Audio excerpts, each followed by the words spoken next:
بسم اللہ الرحمن الرحیم. السلام علیکم. میں سمیع ابراہیم. آپ دیکھ رہے ہیں ہمارا یوٹیوب اور فیس بک چینل. 2-3 چیزیں ہیں، ڈیولپمنٹس ہیں اور بہت اہم ہیں. تبدیلی کی ہوائیں چلنا شروع ہو گئی ہیں. توشہ خانہ کیس سے آغاز کرتا ہوں. 15 جولائی تک، منڈے تک اس کی جو سماعت ہے وہ ملتوی کر دی گئی ہے. اور آج جو جج صاحب کا جو رویہ تھا اسلام آباد کے ایڈیشنل سیشن جج صاحب کا، وہ بڑا پی ڈی ایم کے لوگوں کے لیے اور پی ٹی آئی کے لوگوں کے لیے بھی بڑا حیران کن تھا. عمران خان صاحب کو انہوں نے استثناء بھی دے دیا. جو عمران خان کے وکیل صاحب نے کہا انہوں نے اس کو مانا. الیکشن کمیشن کا وکیل چیختا رہا کہ نہیں جناب، اس کارروائی کو بڑھایا جائے، یہ تو بہت جلد ہے. اب اس کی اہمیت کیا ہے؟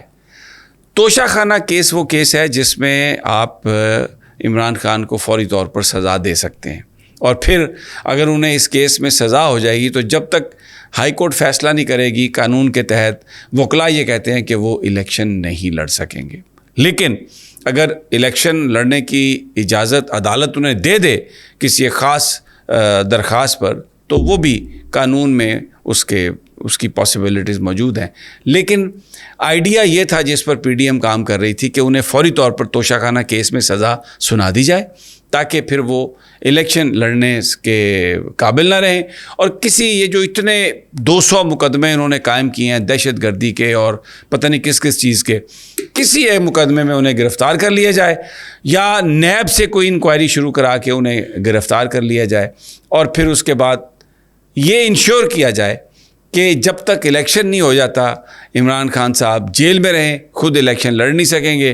جیل میں جب رہیں گے تو پھر کسی باہر کے بندے سے ان کی ایکسیس نہیں ہوگی، تو پتہ ہی نہیں چل سکے گا کہ کون سا بندہ پی ٹی آئی کا امیدوار ہے. اب یہ ان کی خواہشات ہیں، لیکن تبدیلی کی ہوائیں میں اس لیے کہہ رہا ہوں چل پڑی ہیں کہ جج صاحب نے بالکل انہوں نے موقع دیا. انہوں نے کہا جی ٹھیک ہے، آج کا بھی استثناء لے لیں آپ، اور کوئی اس پر بات نہیں کی، اور کہا کہ ٹھیک ہے منڈے کو ہم اس کی سماعت کر لیتے ہیں. تو اب بیچ میں ٹائم ہے، ہائی کورٹ میں بھی سماعت ہو سکتی ہے، اس کی سسپینڈ ہو سکتی ہے، پھر سیشن کورٹ میں اس کی سماعت، سپریم کورٹ میں بھی کیس لگ سکتا ہے. تو یہ ایک بہت بڑی تبدیلی ہے. اس سے ہاتھ پاؤں پھول گئے ہیں پی ڈی ایم والوں کے. اور جس سے بھی میری آج بات ہوئی ہے تو وہ بس ابیوسو اور چیخ رہے ہیں. اور جناب اس میں قصور کس کا ہے میں آپ کو بتاؤں. دیکھیں ایک بات آج میں آپ سے بات کرنا چاہتا ہوں، اس کو ذرا سنیے گا. الزام لگاتے ہیں یہ عمران خان پر پی ڈی ایم والے، پی ٹی آئی والوں پر، کہ جناب انہوں نے 9 مئی کو بڑے حملے کیے، اور جناب انہوں نے اپنی گفتگو جو ہے وہ بڑی کی ہوگی گفتگو. حملے بھی ہوئے، حملے کو ہر پاکستانی نے اس کی مذمت کی ہے. کوئی بندہ اس بات کو نہیں انڈورس کر سکتا. اور یہ انڈورس کرنا کیا، لوگ تو یہ ڈیمانڈ کرتے ہیں کہ جناب جن لوگوں نے حملے کیے آپ ان کو بالکل سزا دیں. عمران خان صاحب نے بھی یہ کہا کہ جنہوں نے حملہ کیا ہے آپ انکوائری کرائیں، اور انویسٹیگیشن میں جو ثابت ہوتا ہے اس پر مقدمہ چلائیں، اس کو سزا دیں. اور بالکل انہوں نے کہا وہ ہم میں سے نہیں ہیں، جس پر یہ پی ڈی ایم والوں نے مذاق اڑایا اپنے تئیں. اور دیکھو جی اب ورکرز کو چھوڑ دیا ہے. وہ کسی جماعت کا ورکر ہو ہی نہیں سکتا جو جی ایس کیو پر یا کور کمانڈر ہاؤس پر یا کسی فوجی پر حملہ کرے. ہماری اپنی فوج ہے، ہمارے 100 اختلافات ہو سکتے ہیں، لیکن اس کا کیا مطلب ہے کہ آپ ان پہ حملہ کریں؟ کوئی اس کو انڈورس نہیں کرتا. لیکن ہو کیا رہا ہے ٹیکنیکل، یہ میں آپ کو ذرا دیکھیے گا. پی ڈی ایم کے اور نون لیگ کے خاص طور پر کسی بھی رہنما کی آپ سٹیٹمنٹ لے لیں، کسی بھی رہنما کی آپ تقریر سن لیں، وہ کہتے ہیں عمران خان کو کندھوں پہ بٹھا کر اقتدار میں لایا گیا. اور وہ کیا کہتے ہیں، یہ سارے ان کے صحافی جو بڑا مختلف انٹرویوز میں بیٹھ کر اپنی طرف سے ماضی کے چونکا دینے والے واقعات بیان کر رہے ہیں کہ جی جنرل باجوہ نے کہا کہ ہم عمران کو پسند کریں گے، اور جی فلاں صحافی نے کہا کہ جی آپ یہ نہ کریں، یہ پروجیکٹ ٹھیک نہیں ہے. لیکن جنرل باجوہ نے کہا کہ جناب ہم تو یہ کر چکے ہیں. اور پھر صحافی مختلف کہ جی وہاں پر میٹنگ ہوئی تھی فوجی افسروں کی اور ان کے خاندان والوں کی، انہوں نے یہ کہا، انہوں نے یہ کہا. پتہ نہیں وہ ہوئی ہیں یا نہیں، لیکن ایک تاثر یہ بنا رہے ہیں کہ جناب نواز شریف کی حکومت جو تھی وہ گرائی گئی ایک سازش کے تحت. اور وہ سازش کرنے والی کون تھی؟ وہ سازش کرنے والی پاکستانی فوج تھی. جنرل باجوہ تھے، جنرل فیاض حمید تھے، اور وہ ان کے ساتھ پوری فوج تھی. اب جناب یہ جو بات ہے یہ فوج پر ڈائریکٹ حملہ ہے اور اس کو ہر فوجی محسوس کرتا ہے. جب آپ یہ کہتے ہیں کہ 2018 میں جرلو پھیر دیا آپ نے اور جناب آپ نے عمران خان کو اقتدار میں آپ لے آئے, سب کو پتہ ہے کہ عمران خان پاپولر تھا, آج بھی انڈیپینڈنٹ الیکشن ہو تو عمران الیکشن جیتے گا. تو جو ان کی گفتگو ہے اس نے یہ سوچنے پر مجبور کیا ہے اسٹیبلشمنٹ کو. یہ میں آپ کو بتا رہا ہوں, یہ میں آپ کو ایک انفارمیشن دے رہا ہوں کہ ان لوگوں کو آپ پانی پلاؤ, ان لوگوں کو آپ دودھ پلاؤ, یہ سانپ کے سانپ ہیں اور یہ معاف نہیں کریں گے. یہ پاکستانی اداروں کے حوالے سے, فوج کے حوالے سے ان کا نظریہ نہیں بدلا.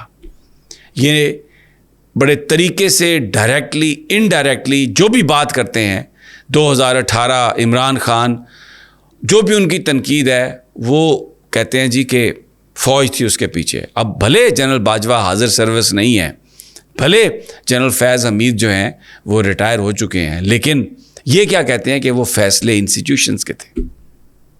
وہ فیصلے جب یہ بات کرتے ہیں انڈائریکٹلی, جب فیض کا نام لیتے ہیں, جب باجوہ کا نام لیتے ہیں, تو یہ کہتے ہیں کہ یہ ان کے فیصلے تھے.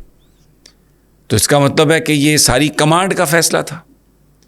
یہ باریک واردات نون لیگ مسلسل کر رہی ہے, پی ڈی ایم کر رہی ہے, اس میں پیپلز پارٹی بھی شامل ہے, لیکن کیونکہ وہ ایک پولیٹیکل پارٹی ہے, ان کا ایک اپنا انداز ہے, وہ بڑے طریقے سے بات کرتے ہیں, انہوں نے اس کام پہ ان کو لگایا ہوا ہے اور خود گفتگو ہو رہی ہے. تو جناب یہ جو چیزیں چلی ہیں, انہوں نے ایک سوچ کی تبدیلی کی. اور میں آپ کو ایک بات بتا دوں, کیئر ٹیکر جب آئیں گے, جس دن پی ڈی ایم کی حکومت ختم ہوگی, ابھی بہت ساری چیزیں دھندلی ہیں, پھر کلیئر ہو جائیں گی. یہ جو آج بغلیں بجا رہے ہیں, جو آج خوشیوں کے شادیانے اور پتہ نہیں بہت کچھ کیا کیا کر رہے ہیں, سوچیں گے کہ ہمارے ساتھ ہوا کیا ہے. یہ میری آپ بات لکھ لیں, یہ سوچیں گے کہ ہمارے ساتھ ہوا کیا. کیوں؟ زبان خلق اور نکارہ خدا سمجھو. پاکستان کی گلیوں میں, محلوں میں, گھروں میں جو باتیں ہو رہی ہیں, جو وہاں پہ پاپولر ہے, جو لوگوں کے دلوں میں بستا ہے, اس کو آپ ایسے نہیں نکال سکتے غلط بیان بازی کر کے, جھوٹ بہتان لگا کے. آپ ایسا نہیں کر سکتے. تو یہ ایک جو سینیریو کھنچ رہا ہے, یہ میں آپ کو بتا رہا ہوں کہ دس از واٹ از ہیپننگ. اور ہمیں بہت ساری چیزوں میں ریفلیکشن اس کی نظر آ رہی ہے. عقل مندوں کے لیے اشارہ کافی ہے اور بہت ساری چیزوں کی سمجھ آ رہی ہے.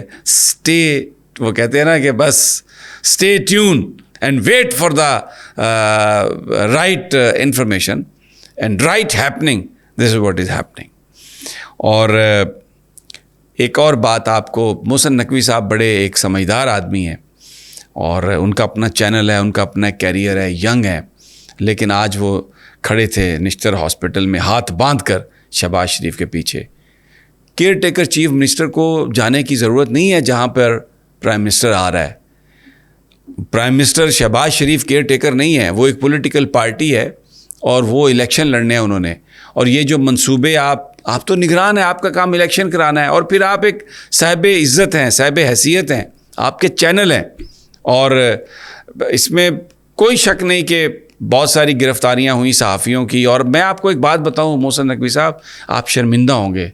آپ عامر میر صاحب بڑے محترم ہیں اس لیے کہ وہ وارث میر صاحب کے صاحبزادے ہیں, میں ان کی بہت عزت کرتا ہوں, میرے وہ استاد تھے وارث میر صاحب, اور یہ بچے تھے چھوٹے چھوٹے, لیکن جس طریقے کی وہ تنقید کر رہے ہیں یہ ان کو زیب نہیں دیتی نگرانوں کو.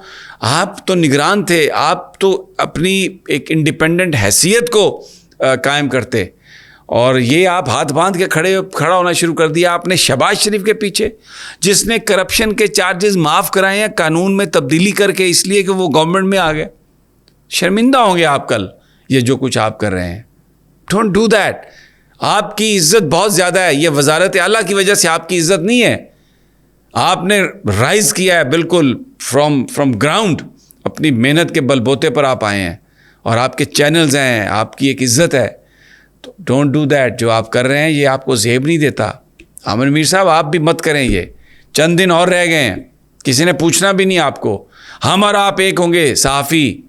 یہ جو آج صحافیوں کے ساتھ آپ کر رہے ہیں, نوکری اعظم چودھری کی ختم ہو گئی پی ٹی وی سے, احتجاج کریں اس پر، اپنی ان لوگوں کے ساتھ بیٹھ کر بتائیں انہیں کہ یہ غلط ہے. صحافیوں کو جو ڈرایا دھمکایا جا رہا ہے، جو جس طریقے سے مار پیٹ ان کی ہو رہی ہے، غلط ہے. آپ کوشش کریں عامر میر صاحب، جو لوگ ابھی گھروں میں نہیں آئے، جن کی فیملیز پریشان ہیں، آپ تو وزیر اعلیٰ ہیں محسن نقوی صاحب، تو آپ اس میں میڈیشن کروائیں، آپ کچھ ایسا پازیٹیو رول پلے کریں کہ لوگ آپ کو یاد رکھیں. یہ آپ کے لیے ایک بڑا موقع ہے. آپ نجم سیٹھی کی طرح ایکٹ نہ کریں. بہرحال انشاءاللہ مزید انفارمیشن اگلے ویلاگ میں. اجازت دیجیے. اللہ نگہبان.